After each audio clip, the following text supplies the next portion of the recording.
Hi, Sarah from Foreign Equine here. Do you compete your horse?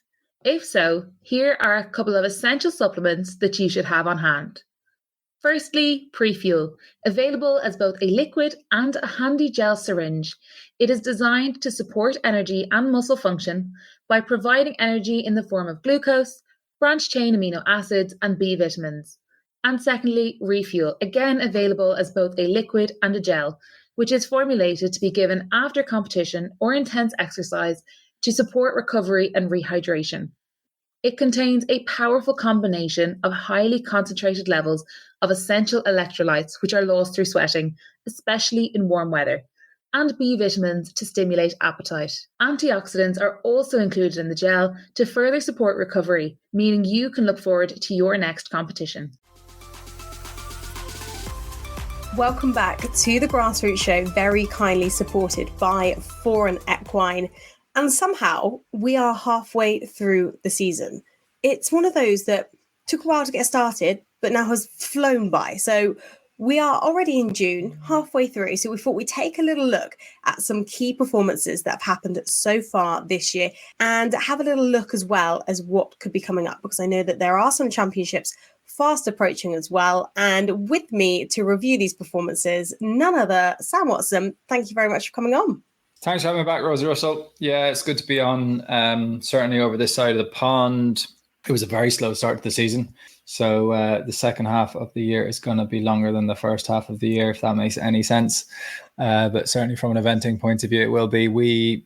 It was about the 17th of April, I want to say, before we had our first event. I think I had 6 cancellations in a row at the beginning of the year. And to be honest, I think for people producing younger horses, certainly over here last year, we had quite a bad summer. So we lost quite a lot of events around, even in August and September. And obviously into October, we were losing events as well to weather. So that's continued. So really, there'll be quite a lot of horses that have been lacking mileage, but we're fully up and running now. You know, May's been a really good month and obviously the summer ahead. So if you feel like you're only just getting going, don't let this show be feel like you've lost out and things like that. Don't feel like you started slow. There's been reasons and there's plenty more to go, but there have been some people who've already started strong and hit the ground running in 2024. Yeah, and I think it's quite impressive with, like you say, the slower start to the season, some of the numbers that these riders have produced at such a short amount of time. But I want to start with Ireland. Today we're going to be talking about Ireland, and then we're going to be talking about British eventing. And when we say grassroots, we refer to anything 18, 90 and 100. That's the levels we're talking about. And I want to start with FODs in Ireland, because as we all know, FOD, the golden 3 letters in eventing, the thing we all want to do, finish on your dressage score. But actually, it's quite a hard task. It's a lot easier to say than it is to do. And there's 2 horses in Ireland that I think need a little bit of recognition for their FODs, because they both have 5 FODs already this season. That in itself is impressive to get 5 runs, I think, already this season. But to FOD on them is very, very impressive. And I think, Sam, just put into context how hard it is to FOD, because we talk about it a lot, but actually, and I know at the lower levels, it is probably obviously a lot easier than it is at the likes of a 5-star when it's not such a time test. But there's still almost more pressure if you're coming in with a good dressage score to finish on it.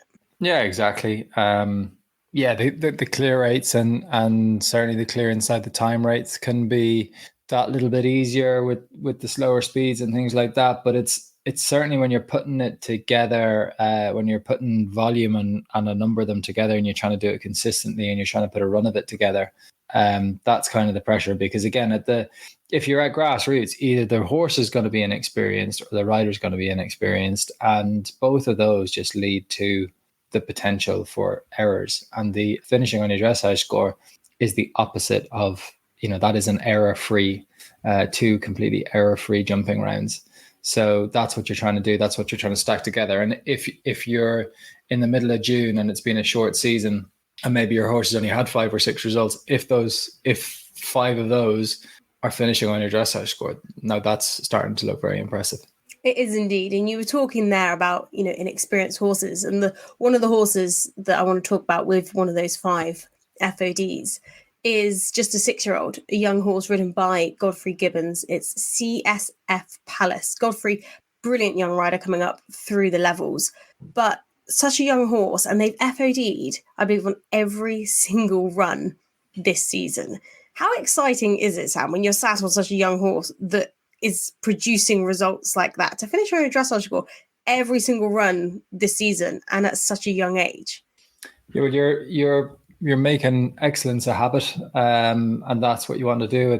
You want it to be repeatable, and you want it to start feeling reliable. You want success and clear rounds to start feeling normal, and being in the comfort zone, delivering it. And obviously, that's what this horse is doing. Godfrey, you're right. I mean, he himself has the most. He's got 11 FODs himself as a rider, which is the most in Ireland at the moment at grassroots level. So he's flying it. He is, a young rider, but a professional rider, and making a name for himself. Definitely, that's a name for people listening to this show from outside of Ireland. You've probably seen him on underage championship teams and things like that. But Godfrey Gibbons is a real up and coming talent, and it's fun being on these dashboards. Like they're both. So for Eventing Ireland, you go onto the Eventing Ireland website. Top of that website, you'll see that little stat center button. When we get to BE, it's on the right hand side of the homepage. You can scroll down a little bit, right hand side underneath the podcast. You got stat center. You can get lost in there for hours with all the different filters, even the different years, the different levels. Whether you're looking at horses, whether you're looking at riders, whether you're looking at runs, wins, FODs like we are, but clears and show jumping, lowest dressage scores. There's a lot of information in there. And whenever you're looking at the top of a leaderboard, you're looking at outliers. And the CSF Palace is getting into outlier territory.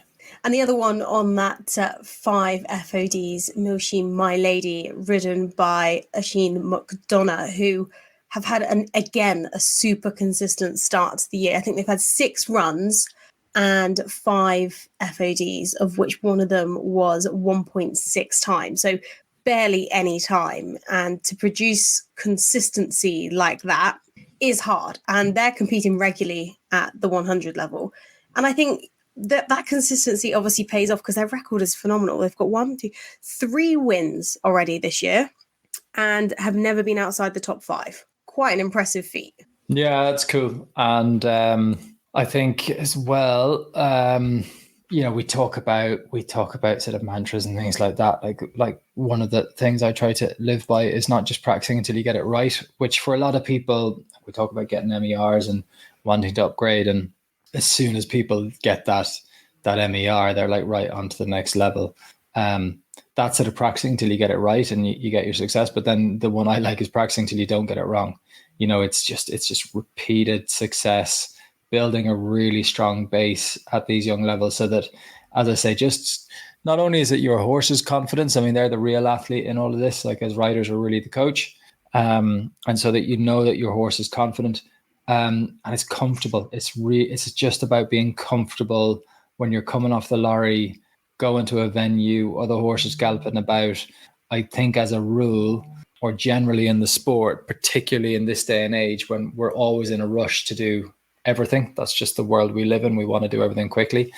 To have the patience to stay at a level, and even when we're performing really, really well and at the top of that level, that we have the discipline to stay there, hang about there and keep on practicing, not till we get it right, but until we don't get it wrong. I love that, because especially at the grassroots level, I think some people they find the level that they're comfortable with, whether it's 90, 100, 80, and you can sometimes feel that pressure that maybe you need to move or whatever, but you don't necessarily want to, and you don't have to, because in a sport with 3 disciplines, there's so many different ways that you can evolve, improve, and edge towards perfection without actually moving up a level, isn't there? Yeah, exactly. And again, that's why in terms of sort of gamifying the season a little bit and things like that, like setting those performance benchmarks, whether it's a finishing score based benchmark. The thing about that is if you're sitting, if you want to get your first sub 30 finish, it means that when you deliver a 28, 29, you've now put that bit of pressure on yourself to be like, right, I can't add to that, like that's it. Today we can get that sub 30 finish. And just wanting to hit those benchmarks. Now you might have a horse, and I've had a few of them that you're going, okay, this horse is not ready to go is not ready to start sub 30 yet. So I've got to focus more on the other two phases. And so then you're getting into this FOD territory, finishing on your dressage score, going, okay, well, whatever the dressage score is, the goal is to minimize how much I'm adding to it or to add nothing at all. If I can do that sort of 3 times in a row and get that level of consistency, then I'll think about upgrading. But it brings that sense of purpose, that almost sort of gamification to the whole thing as well, which is fun. And that little bit of pressure, which is healthy, because when you step up a level, or if your aim is to go to a young horse championship like a Lyon d'Angers or a junior championship or a young rider championship, whatever your goals are, or the badminton grassroots, or in Ireland, we've got the Eventing Ireland championships, we've got the amateur championships there as well. So there are big target goals. And if you've not just been kind of going through the motions in your prep runs, being like, oh, some days it goes well, some days it doesn't go well, you can do that. But if you set yourself those targets for consistency, then you're just feeling that healthy little bit of pressure, which helps you to perform on demand, which is what high performance is all about. Well, I want to move on to the lowest finishing score, because we all know dressage is the most influential phase at the grassroots level. But to finish on it, like we've been talking about with the FODs, is very difficult. And the lowest finishing score so far this year is in fact a 20.3, produced by Boyher Cookies and Cream, ridden by Katie McCann.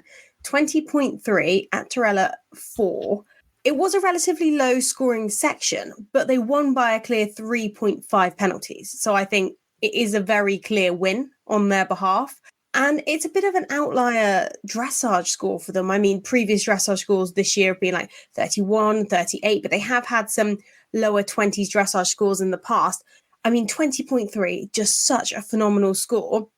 Does that give you confidence as a rider, Sam, if you've been edging that way, not quite get it, but then you get that score on that one event to then hopefully spring off on that upward trajectory? Yeah, it's funny. It can also, it's funny how you'll see how different people react to those situations. I very often, when I've produced a dressage PB, I'll then go and finish on it. Like, not just because your tactics change and because that can sometimes be it, it can work the opposite way. And that if you've done a very bad dressage test, you're being like, well, I'm not going to fire both barrels here, and kind of use up fast runs and mileage, putting miles on the horse's legs and that kind of stuff.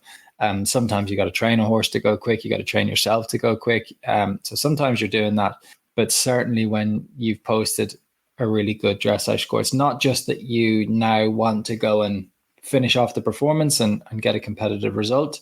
It's just, it can give you that boost. It's just, confidence goes up, because sometimes both riding a good show jumping round and riding a quick, efficient cross country round, it's about having the confidence to stay in the flow, and actually not get in the horse's way too much. A lot of the time when you see people having rails down, and certainly when you see people having problems cross country and time penalties cross country, it's going to the hand too much. It's sort of interfering too much. And sort of that sort of self-doubt, looking for a stride, waiting for a stride too much, and sort of waiting until you see it, which can be too late sometimes, rather than coming through the turn with confidence, staying soft, just flowing. You can get all that from looking at the lead. Well, you've nailed your dressage test, you're going to know it's been a good test. Then you look at the leaderboard, you see yourself out in front. So yeah, for Katie McCann and Boher Cookies and Cream, the day they went from a 34 and a 38 to then a 20. A big dressage. So you're going to look at that. If your last couple of dressage tests have been 32, 34, 38, and almost sort of going the wrong way, in terms of a trend, and then you've gone and nailed it, and you've got a 20.3, you're suddenly going to be like, this is it. This is the day we're going to finish on it. That little extra boost that you sometimes need when you're out there, it is really super. And you spoke about cross country, and I think that obviously it's not as influential at the grassroots level as the dressage, but I really want to pick up on a super cross country horse, because a lot of the time there is a few grassroots horses out there that they don't excel in that first phase, but the thrill of going cross country is what we are in it for.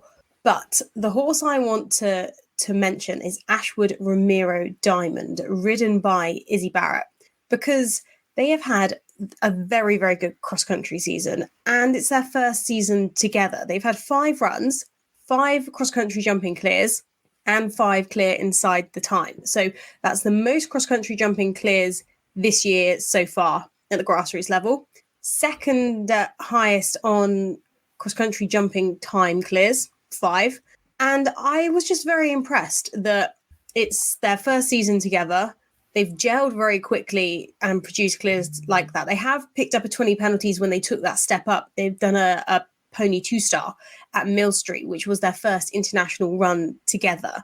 However, on the grassroots side of life, cross-country machines. Yeah, it's funny that we don't plan and rehearse some of this, because I didn't know you were pulling up this pony on the show. This is a serious pony, and is actually I've taught this before in the past with Ciara O'Connor. Real quality, actually has like horse breeding, but is just a pony, and genuinely so, like not even close to maxing out on the measuring stick by any stretch. Really good looking, athletic pony. Still quite young, futures all ahead of them. Just an 8-year-old. And so I think this is a pony I think that's going to end up on teams where you'll need, when you're stepping up to that international pony level, then you do need the cross country. And actually at all the underage levels, you get quite a range in some of your national events are going to be a bit on the simple side, and cross country, you don't always get, you're not always able to use those cross country strengths. But then at internationals, particularly the championships, you can get really technical, tough courses as well. So this pony is never going to be short of gallop and never going to be short of bravery and jump. And yeah, nice for Izzy to getting to know the pony. Yeah, I was quite impressed by how fast they've gelled and what they're going to produce. So I think definitely a name to take note of for the future for Ireland. So I want to head over to GB, because whilst we're talking about cross country, there is another cross country horse that I want to mention, but coming from British eventing, and it is Lily Potter, ridden by Tinks Walker, because they have had a very, very impressive cross country record. They've never had a cross country jumping penalty in their 2 seasons together, and they have 7 cross country clears inside the time so far this year, which currently is the highest, and 8 cross-country jumping clears this year, again, which is the highest. And one of their FODs was at Badminton Grassroots Championships this year. They've had 4 FODs this season. So they're joint second on the FODs, with quite a few riders have had 4 FODs this year. So she's joint there. However, to FOD at Badminton, I thought was quite an achievement, because that actually caused quite a few issues this year. It was a tough championship test, as you would expect from Badminton Grassroots, but I think the weather that we spoke about as well was quite an influential factor, and I think that they really needed highlighting for their cross-country consistency, and that finish on dressage score at Badminton is a very good achievement. I was quite literally studying the footprints of the Grassroots riders as they were going around on Wednesday at Badminton to try and get a feel of the ground, because there'd been a lot of rain on Monday night. It really was a lot of rain, and yeah, the ground was soft. And if Badminton had run on that Wednesday on the same day as the Grassroots, I think it would have actually been more testing than Badminton 2023, when the fastest round of the day was about 25 seconds over. So there were a lot of it wasn't just footprints that was happening. I mean, there was a bit of ground churn going on. There were certainly spots that were getting deep,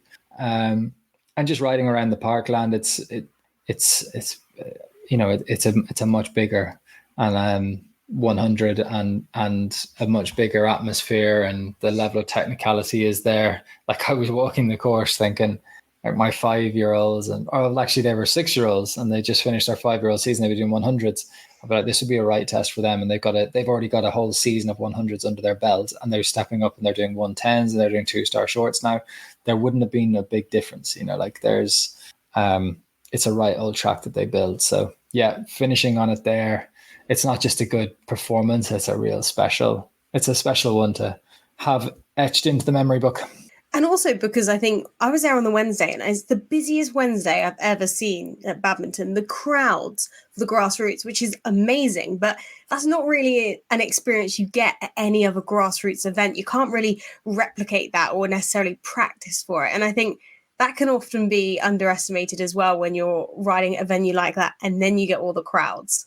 Yeah, you feel like you're training at a lot of those, at a lot of the lower level one-day events. Like there's fence judges and there's other competitors around, and the lorry park is busy. But actually, when you're out on course, you're generally just galloping across fields, and there's not too much, not too many distractions. But at badminton, yeah, you've got huge amounts of traffic, huge numbers of tents, and then huge numbers of people, and that's the real one. That's horses kind of going like, why are there people swarming around here? What's going on? And it can just back them up, and you can lose quite a lot of time and lose quite a lot of energy. And I mean, just jumping the jumps makes that side harder. But also, if horses are starting to back up a little bit, sort of looking around and getting a bit suspicious, it's a lot harder to try and make the time as well. Now, as we said, dressage is the most influential phase at Grassroots, but I will be surprised if this record gets broken this year. Although I can't say that because we have seen some crazy scores like 9s and things like that throughout the years. But the lowest dressage score so far at British eventing at the Grassroots level, 15, produced by Nicola Mason, a phenomenal test on Willem I. What do you have to do, Sam, to produce a 15? It seems unrealistic, which sounds silly to say, because when we look at dressage, if you come out of a 25, that in itself is a phenomenal test, but a 15. Yeah, look, you got to average 8.5s. That's it. That's what a 15 is. So no one's going to average 8 point. You're never going to just get an entire sheet of 8.5s. You're going to have 9s and probably 10s in there to balance off the odd 7, which is normally a good mark. Here it would be the mark that's dragging down the test. To be honest, you need the judge as well, to be on side and want to be in that mood where they're saying, yeah, okay, I'm basically going to start at a 10 and then mark you down if you're doing something wrong. And obviously if you're banging out a 15, everything's going to be right. That outline's got to be right and very, very consistent. All your transitions have got to be smooth. The horse has got to be supple so that those corners are flowing, and you've just got to be in flow. It's just got to be a lovely, smooth, perfectly presented. Rhythm is 100%. Transitions are flawless. And just be there and just put on a real nice show. It's lovely to ride a test like that. And I think I guess you get it in every phase a little bit to an extent. You probably just don't have when you're jumping a clear show, jumping around and they're jumping really well. It's a nice feeling, but it's quite quick. You got kind of 70 seconds to jump 12 obstacles, and it happens quick enough, and you got your turns or whatever. But when you're in the middle of a test, I remember one of my best tests on Lukeswell, and I was getting into the canter, and I just started smiling to myself, being like, "This is." And I got to that point. I got you get 15 movements into the test, everything has gone absolutely perfectly. You've nailed it, and then you start to feel like, I can't make a mistake here. Like, this horse is so good in the contact, so with me, so concentrating. We've obviously practiced this test a few times before. We're absolutely nailing it. You can actually really enjoy a really good dressage test like that. It's the dressage test you don't enjoy is when, the horse isn't giving you a great contact, or the horse is a bit distracted, the horse is a bit rigid and a bit stiff and a bit tight, and you're trying to manage things and you're trying to cover things up, and you're working away, or you're trying to keep the horse concentrating through transitions, or there's a flying change coming up that's maybe a bit weaker, and you're thinking about your tactics to manage that and stuff like that. When you're banging out 15s, you're just in flow. Like, it's you'd have to ask my wife, though. I don't think I've hit a 15. She has. She's gone to a 12.3. That's wild. I think 12.3. I've done teens, but I've done high teens, not low teens. Has she got that test like framed on the wall? That's what I do. It'd be like my one and only teen test would be. It's still framed. I've shut it down now. The Eventing Ireland Stat Centre, I'm on the lowest one. But again, the nice thing that you can do is you can change that time frame and go back through the years. So Sparks is always looking back through the years and checking that she's still got the record. And you got the all time stats as well on the on that dashboard. So like I say, you can get lost for hours in whether it's BE or it's Eventing Ireland. The Stats Centre there's a lot of nice memories etched in there for people as well, going back through previous seasons. We did actually do a grassroots show this year, a grassroots show called Maximising Marks with Mark Roddick, who was absolutely amazing at making, well, first of all, giving so many top tips on how to get the most out of your dressage test, how to improve it. But also, he made dressage fun. It was not boring at all. And little things he was saying about how much they want to give you a 10, and even a smile on your face can make a huge difference. It's definitely worth a listen. I'll pop the link in the show notes because he was brilliant. I came out of that thinking dressage sounds like brilliant fun. So do go and check him out because it was such a fun show to do, I must admit. Yeah, I'll be listening to that back. It's one of the things, and look, it's relevant to say on a grassroots show, but when I look back through my career, I'm 38 now, and I look back at 18-year-old Sam, or even 28-year-old Sam, maybe to a degree, that 10-year period when I was starting to take the sport seriously, but I wasn't old enough and wise enough either. And probably the biggest thing I didn't do well enough was an appetite for learning, which for me would have been probably more being reading books, which my dad was always trying to get me to do. He was like, look, these all like, the French Cad Noir and German books and different training methods and stuff like that to become a student of the sport, basically, is what he was talking about. Now, reading books isn't that much fun. I'm not great at reading any type of a book. Some people love it. And I would still be saying to you, go and read up on that like classical writing. So just become a student of the sport. Even if you think things have moved on since then and changed, which to be honest, in many respects, they haven't. In many respects, the foundations of training, the principles of training horses remain. The fundamentals are where they were. And just the thought process, the way things are explained, it resonates in your mind and it helps you to get a grasp of it when you're actually in the saddle. But do things like that, like this podcast, go back and listen to them. Listen to them for a second time as well sometimes, because you'll pick stuff up again. These are huge assets for you in your performance. So like I will now go and be listening to that show. That's what I'm going to be listening to either this evening or tomorrow morning to get those tips. And I'm thinking like even ahead of Aachen and stuff like that, those are the types of things you need just to keep you refreshed, keep you topped up. You've probably heard it before, but just refreshing your mind and getting you never know where your next bit of golden advice is coming from. Well, we are always learning, but before we go, I want to pick up on one rider from Bush Eventing, a young rider coming through that I think we just need to take a note on. She's had such a great start to the year so far. Annabelle Ridgway has been flying this year. She has the fourth most cross-country clears inside the time 11. She has the sixth most cross-country jumping clears of 13. She had the third most FODs of 8, the fourth most show jumping clear rounds of 10 across 3 horses. She's part of Project Pony, but this young lady is definitely going to be a name to take a note of, because although everything I said doesn't mean that she's at the top of all those different categories, but she's in amongst some of the names like David Dole, Wills Oakton, Danny Evans, people that you think, they are top of the sport. These guys are the pros. And she's only 1 FOD at grassroots level behind David Dole, who's on 10. It's phenomenal what she is producing. And to be amongst those names on the Stats Centre, I think definitely was worth a mention, because how hard is it, Sam, to keep, consistency's hard, don't get me wrong, but she's got consistency across 3 horses. And to keep that across all 3, I can imagine is quite a challenge. Yeah, it's just puts on overdrive exactly what we were saying earlier about, not practicing until you get it right, but practicing until you don't get it wrong. And clearly the process is working and things like that.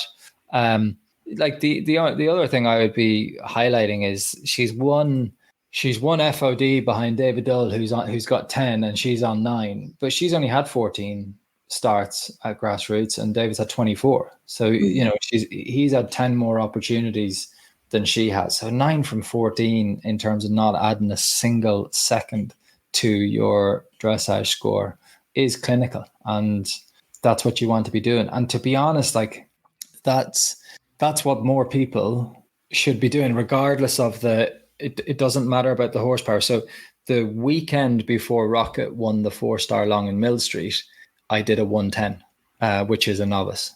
So going from an open novice to a 4-star long is jumping a lot of levels. Like that's jumping all the way through 3-star and most of the way through 4-star.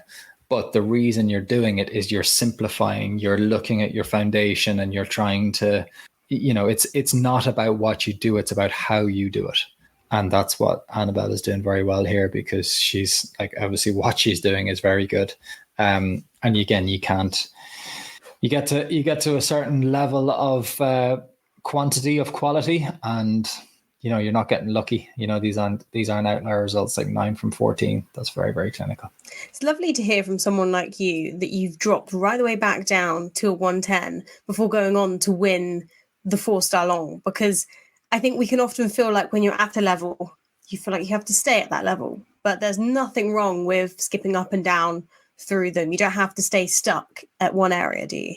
No, and to be honest, the truth is, Rosie, is it takes a level of confidence. I think that people don't want to step down a level sometimes, even when it's far from even when they're not winning, like when they're having a few problems and stuff like that, because they're thinking, the other people, what will my friends think? What will other people think if I'm going down? They'll think I've bottled it or something, or they'll think I'm not good enough to be at 100 or to be at 90 if I've got to step down. It's not about the message is to give people the confidence to go, that is smart training. Like, don't just use one level of competition. Like, have a level which is your peak performance level, and have a level which is your practice performance level and your purposeful performance level. It's not necessarily your peak performance level, but you go there to really be able to just focus on how you're doing things. So if 100 is where your horse is kind of at maximum scope, maximum speed, maybe on the cross country, by training at 90s, you're going, okay, well, the height of the fence isn't going to be the issue. So now I can really work on my straightness. I can work on my smoothness. I can work on, how much contact is in the rein. Is the horse sometimes a little bit too strong? And can I use that to, work on things out in public? Because you're obviously when you're training, you're working on those things, but then you can take a horse from training and go into competition, and a lot of your foundation can become fragile again for various reasons, because you're out in public. So definitely, again, I think it takes a level of confidence to step down in level, and I could not recommend it enough to people to be like, you are not waving the white flag. You are not losing your status in the sport as a 100 rider who's now competing at a 90. You are being smart. You are not pushing your horse out of the comfort zone. You're bringing them into a zone to actually improve your performance. People should do it more. And one quick point before we go, a few people may be eyeing up some championships at the end of the year. You've got the likes of the Eventing Ireland Championships. I think that you've got the AECs as well. People often go down to Bicton for the long format there. Talking of peaking your horse, do you do any changes or anything in particular to nutrition, diet, performance, anything like that in the build up to these events? Because again, when you've got something quite big and imposing like a championship or an event that you've really been aiming towards, it can feel a little daunting, on sometimes you feel like you need to change things, or sometimes you don't change things that you wish you had. Nutrition is the one that comes up. That's always just being married to the workload. So obviously, if you're doing things like, if you need to freshen a horse up, you might drop them down a little bit in workload volume, but then you might actually keep the fueling up. You might keep the nutrition up just to help them, either maintain their weight or put on a little bit more muscle, and just keep the energy up as well, and help them to feel good. Or, I think getting into the summer, getting hotter and things like that, then you're looking at your electrolytes, you're looking at your refuel, you're looking maybe at your pre-fuel, because the only thing I would say, and I see this a lot at grassroots level, and even actually myself with the younger horses, because I'll go from being at internationals, being really busy with the older horses, being away at badminton and stuff like that, and then you'd be like, oh God, now we got to catch up with the young horses. It's the rule of any kind of training, any kind of sport, to avoid injury and things like that, and to manage athletes well, is no surprises. And to be honest, when you The thing about eventing is you've got to do a dressage test, around show jumping, and a round across country all in the one day. And the truth is that even the dressage test will be more work between the warm-up and the test, and the fact that you've traveled there. Sometimes you've traveled long distance. That in itself could be a very high workload in a horse's week when you look at what they're doing, because there's a lot of hacking going on. There's a lot of days off because ran late at work and just couldn't get back and ride the horse, whatever. So at Grassroots, the week can be quite light on work. And then you go, and in one day, you're not just doing the biggest workload of the week. Like, you could be doing 2 or 3 times the amount of work. Now, that is a surprise to the horse's body, and you got to look at how you're fueling that.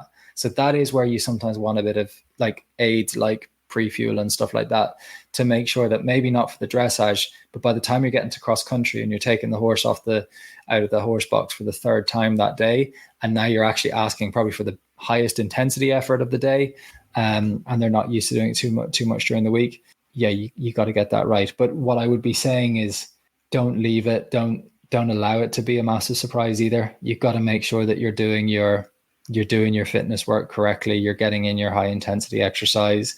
You're getting in a few away days as well. So the horses are used to traveling and all that stuff that goes with it as well. So you don't have surprises. You should all have all that nailed down by the time you're getting to championship level.